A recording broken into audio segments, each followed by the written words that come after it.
I was talking today with my husband, and the topic of game development showed up. He asked me what was my favorite part of being a game director. And while several people have asked me this very same question in the past, a lot of the time I didn't really know how to respond.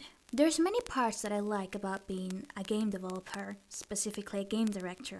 But it wasn't until I started to ramble in this conversation in particular that I realized what was the part that I enjoyed the most about making HeartStrings. So I decided to share it. It's a bit of a ramble, but it seems like I can only get my real feelings out when I'm not scripting. So here it goes. Hi, I'm Sophie Stardrop, game director of HeartStrings, a Yandere Story. Whenever people think about game development, I feel like they often only think about the programming side of things. And let me tell you, obviously programming is a very big part of game development. However, it's not the only part of game development. There's art, there's music, there's dialogue, there's a story. A lot of things need to go into making a game be a good game. Maybe in a game like Celeste, you'll have your favorite part be the very beautiful background work. Or maybe in games like Silksong, it's the gameplay, it's the difficulty of the bosses, or maybe you just like the music, who knows? It's honestly up to you your favorite part of playing games. But when it comes to developing games, it's kind of different. Game development is something that a lot of people dream of, especially after they finish playing their favorite games. Now, some people decide to pursue it, some don't, but something you notice very early on when you're entering into the whole game developer world, which is something that I noticed way back when, I first started to make my games when I was a kid, is that it takes a lot of work to get anything out. There's animation, there's music, there's artwork, there's background design, and even outside of all the artsy stuff like game design can really be something that fills your head for days. I consider video games to be one of the most complex forms of art. As such, I think that I realized just what part of it is my favorite part. Because I consider video games to be, art. For me, I think every single part of game development, and therefore the product, should be something that means something. Someone put effort into making this very specific thing they're making for maybe just a fraction of a second, and that effort is there. You just not notice it because there's so much and you're just getting involved into the world. Being a director, especially a creative director, means you need to be focusing that on everything that is required for this very moment to feel like a moment. It wouldn't be the same if you played Silksong with like a pop music in the background as if you played Silksong with the proper OST of the game. It wouldn't be the same playing Celeste without the very beautiful background, without the levels being differently designed, and even other games. Just think of mainstream games, maybe Nintendo games like Kirby and such. There are motifs in the music. You can hear them and you know it means Kirby. You know that you're getting inside of this fantasy world. All of those things, you do not notice them, but it's there and it's making the world feel alive. Of course, that comes from the gameplay side of you.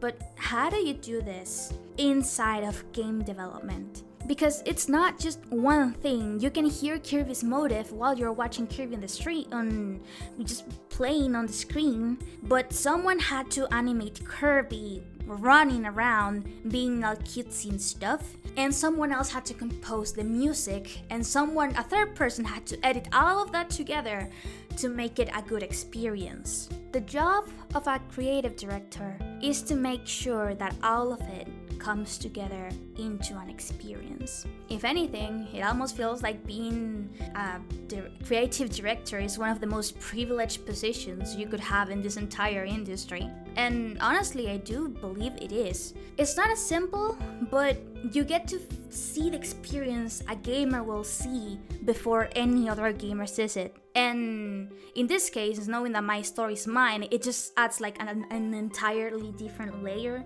But even if the story was not mine, I think I would still feel extremely privileged to be the first one to really see all of that work coming together. It's not just that though. It's not just being the first one to see the collective work of people. It's knowing that those people put that effort and a little bit of themselves into the work. As a game director and pretty much the main person managing my entire team to develop the game, I've gotten to know a lot of the team members that work with me. From the very beginning, I started to see a lot of people who wanted to have their own voice be heard. It is no secret that I started inside of a community that was very artistic, let's say. They had a lot of ideas of what a Yandere game should be. However, because I'm not all of them at the same time, I cannot really showcase those ideas because I have my own ideas. So I remember that when I started to make like the whole team be a thing, I saw a lot of artistic potential in everyone who was joining the team, and to this day I still do. Many people who wanted to have their voice be heard, even if it wasn't necessarily their own story. I remember in particular some artists. I remember the artist who made the staple for the game's art style, Sunny. I remember that when I first started to talk to her, she was scared that maybe she couldn't have the same art style in the game because she was constantly changing art styles. So I guess that as a way to make her feel a little more comfortable that yes, you can have your art style, you can sell commissions, you know. Even if your art style varies and changes over time, you still have this like amazing work. I had her do a style that made her feel comfortable for the game, and that became like the staple of the art style of the game. Nowadays, she's just busy, she's having commissions, but she's still active and she still helps in the game, and that's something that I really appreciate. It was her voice, and her voice and her work was comfortable. She felt comfortable drawing like that, and I was like, okay, so I think I can do this. You know, I can try to imitate the art style so I don't have to overwork her. And then other people joined and they also thought they could do it, and so they did. And as such, the art style started to become a lot more comfortable. We changed a couple of things every now and then, and everyone has kind of their own take in the art style, but we still try to have this like staple, this standard, I guess you could say. It's not going to be the same from one artist to another, but if anything, I think that just makes it great. Not just in art, but even in writing. I remember I was talking with Alibaba, they're one of the writers, and you know they were writing the scene where Hisoka gets introduced, like in the tutorial, I guess you could say. And in one of the scenes, it kind of felt like Fumeko was breaking the fourth wall. Because I've always pictured Fumeko, the protagonist, to be kind of like a silly kind of... She's a villain character, but she's not like... With villain characters, you can go either one of two ways. Villain protagonists, I mean. You can either make them be edgy and sad, and therefore it's kind of like you can kind of justify their actions. Or you can make them comedic. Like, base their own cruelness in comedy, and therefore the player knows it's fucked up, but can still kind of laugh it off, and you know. A lot of the game was very inspiring this concept of comedy first, but that's because Fumeko herself is kind of a childish character. She doesn't want to see her own actions as something more than just, you are under me and I have the power. She's kind of like a clown in the game, and I feel like while HeartStrings has a lot of very dark moments, comedy should be something used to balance it out. But, you know, when it actually comes to the serious scenes, we do need some kind of, you know, seriousness to them. But if the entire game is serious, then the serious moments, the ones that are really, really serious, are going to lose value. It doesn't need to be something like really comedic, like extravagant or big. It just needs to be enough to make the serious moments hit and really hit. Even if it's a little bit of maybe even filler. People could consider it filler, but to me that's just making the mood be calm, so when the serious and tense moments appear, they hit even harder. That's what I personally believe. And I think Alibaba really nailed that. I still have not shown this dialogue piece. We need to correct it in some stuff. But I remember that when I read it, It was like, it almost felt like Fumeko was breaking the fourth wall, and considering the game is mostly character focused, I thought that was hilarious, because it's like, she's so full of herself that of course she would see like the fourth wall as like she's the protagonist of her own game. I mean, technically she is, but inside of the story, it would just look like she has this like massive ego, and I just thought that was really funny. So then I talked it with Alibaba, and they were like, "Oh, that was like an accident," and I was like, "No, you know what? It fits so well that we're going to leave it there." I like changing some stuff. While definitely planning is important to any kind of project, I would know, I was taught that in college. And the truth is that you also need to be flexible. Sometimes in everything, pretty much, any kind of project you make, everything you do, like, just think of your own art. If you're an artist, think of your art. Think how many times you've had this problem where you cannot draw this very specific pose, so you find a way to work around it. You could force it to work, but sometimes it just won't look as good, and maybe you find like a solution that looks even better. That happens in everything. Every single thing you do, in every movie, in every game, in every comic, in every story. It always happens. And as someone who is a leader, you need to be open to changing a couple of things if those things are going to make the overall product or the final piece better. It's how I've always felt. Doesn't mean that you have to change every single thing. No, you need to know when you need to be firm and when you need to change stuff.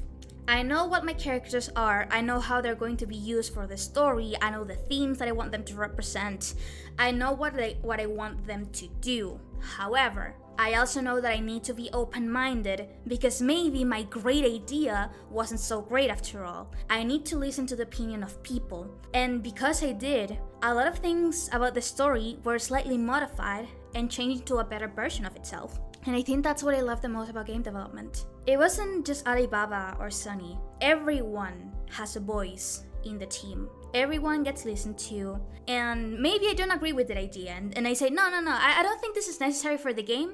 For example, when it comes to background students, I actually don't want them to have that different of a hairstyle, because, just imagine that you're playing and you want to find, the rival Meikawa, she's blonde. What if it, like, a bunch of students with blonde hair get generated and you cannot find her, like, the middle of it? That would be a problem. That's why I don't want the characters to be, like, the background characters to be that different, because they're not important. They're background characters. They're there to fill the school. It's not important.